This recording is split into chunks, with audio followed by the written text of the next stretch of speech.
Rolling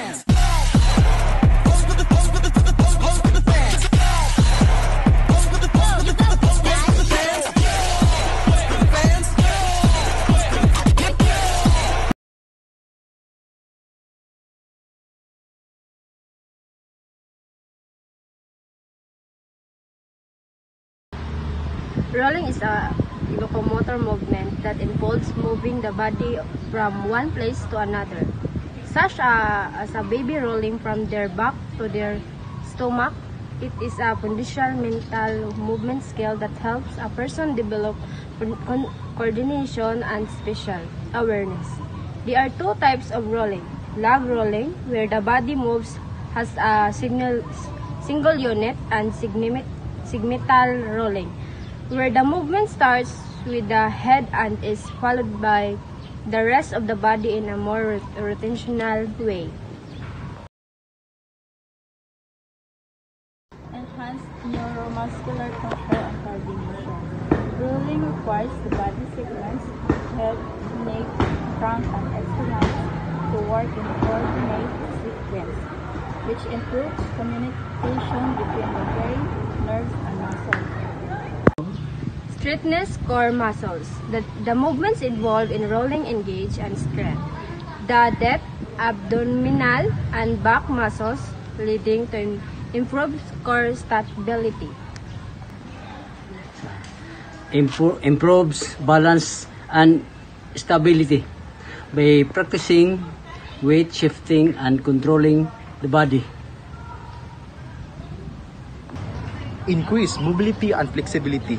Rolling helps to maintain or improves the range of motions in joints, particularly in the spine and hips, making the body less stiff and more pliable. Injury prevention and rehabilitation. By identifying and correcting movements, asymmetries, rolling can help prevent future injuries. It is a valuable tool in physical therapy for treating musculoskeletal dysfunctions and improving movement problems. Reduce muscle soreness and tensions. When used the self-massage technique, etc., with a foam roller, rolling can help release muscle tenderness, alleviate delayed onset muscle soreness, DOMS, and improve blood circulation. Promotes brain hemisphere communication. The cross midline movements involved in rolling stimulate the development of neural pathways that are also used for cognitive tasks like reading and writing. Develop proprioceptions. It enhances the body's internal sense of where its parts are in space, which is crucial of motors and tasks.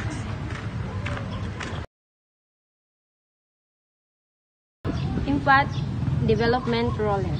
The natural progression of movement where infant learns to roll from their back to their stomach, which produce other locomotion like rolling and walking. Forward shoulder rolls. Common in gymnastics and movement training. This includes rolling over the back of the shoulder to the opposite hip to the move across the floor. Log rolls. Rolling the entire body as a single unit, which is sometimes used in physical education activities or for core control assessment.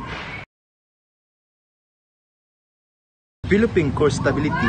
Rolling maximally challenges and helps train the segmental spinal muscles, local stabilizer, and global core muscles. Improving coordination and sequences. It helps coordinate moves between the upper and lower body and the core, proximal to distal, and vice versa sequences. Assessing movement dysfunction. Because rolling is not commonly practiced by adults, the movement pattern can be used to assess for asymmetry, composition, and for coordination or stability of rotation in the spine and extremities. enhancing spinal mobility. The rotational nature of rolling helps improve the flexibility and movement of the spine. Increasing range of motions. Increasing range of motions is rolling exercise can help loosening of muscles and improve overall body flexibility, which contributes to increased range of motions. Foundation for complex movements. As a fundamental movement pattern learned in infancy, mastering rolling provides to underlying motor control and stability necessary for more complex upright motor tasks and sport-specific skills, etc. Throwing, golfing, tennis, gymnastics.